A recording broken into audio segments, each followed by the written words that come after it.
তারা আপডেট মডেলের এক্সিও গাড়ি খোঁজেন, আজকের এই গাড়িটা তাদের জন্য। এটা হচ্ছে 2012 ফুল শেপ 18তে রেজিস্ট্রেশন। চলুন আমরা একে একে দেখি গাড়িটাতে কি কি পাচ্ছেন। প্রথমে যদি আমরা সামনে হেডলাইট গুলো দেখাই, এই পাশের হেডলাইটটা অরিজিনাল কন্ডিশনে পেয়ে যাবেন। নাম্বার প্লেটটা যদি দেখাই, দেখেন নাম্বার প্লেটটা যথেষ্ট পরিমাণের ফ্রেশ কন্ডিশনে রয়েছে। সামনের যে গ্রিলটা আছে এটা কিন্তু অরিজিনাল গ্রিন, রঙের তেমন কোনো কাজ নাই বললেই চলে, এবং সামনের যে গ্লাসটা আছে এই গ্লাসটা কিন্তু অরিজিনাল। এক নজরে যদি রেয়ার সেকশনটা দেখি, আমরা প্রথমে যে টেল লাইট গুলো দেখতে পাচ্ছি, টেল লাইট গুলো কিন্তু অরিজিনালটাই পাচ্ছেন, এবং পিছনের যে গ্লাসটা আছে গ্লাসটা কিন্তু সম্পূর্ণ ফ্রেশ এবং অরিজিনালটাই আছে। পিছনের যে মনোগ্রাম গুলো আছে, লোগো গুলো আছে, সব কয়টা জিনিস কিন্তু পারফেক্ট। পিছনের নাম্বার প্লেটটাও টোটালি ফ্রেশ। চলুন আমরা একটু ব্যাকডালাটা উঠিয়ে দেখি। এই যে দেখেন পিছনের যে আপনার ব্যাকডালার ঝুড়িগুলো আছে এগুলো কিন্তু পারফেক্ট কন্ডিশনে আছে এবং অথেন্টিক টাইপ পেয়ে যাবেন।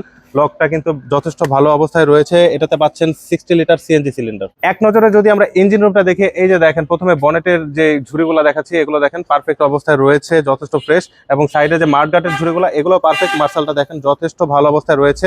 এবং ইঞ্জিন কন্ডিশনের কথা যদি বলি, প্রথমেই বলেছি ইঞ্জিন গিয়ারবক্স অরিজিনাল এবং ইঞ্জিনটা কিন্তু যথেষ্ট ভালো অবস্থায় রয়েছে। এক নজরে যদি আমরা ইন্টেরিয়রটা দেখাই, তার আগে আমরা যদি দরজার যে ঝুড়িগুলো আছে, চারোটা দরজার ঝুড়ি এবং প্যাডগুলো দেখেন যথেষ্ট ফ্রেশ অবস্থায় পাবেন। ড্যাশবোর্ডটা দেখেন যথেষ্ট ফ্রেশ অবস্থায় রয়েছে। অ্যান্ড্রয়েড ডিভিডি প্লেয়ার লাগানো আছে। সিলিং কন্ডিশন বলেন কিংবা সিট বলেন, স্টিয়ারিং বলেন, যা কিছু আছে ইন্টেরিয়র সুপার ফ্রেশ।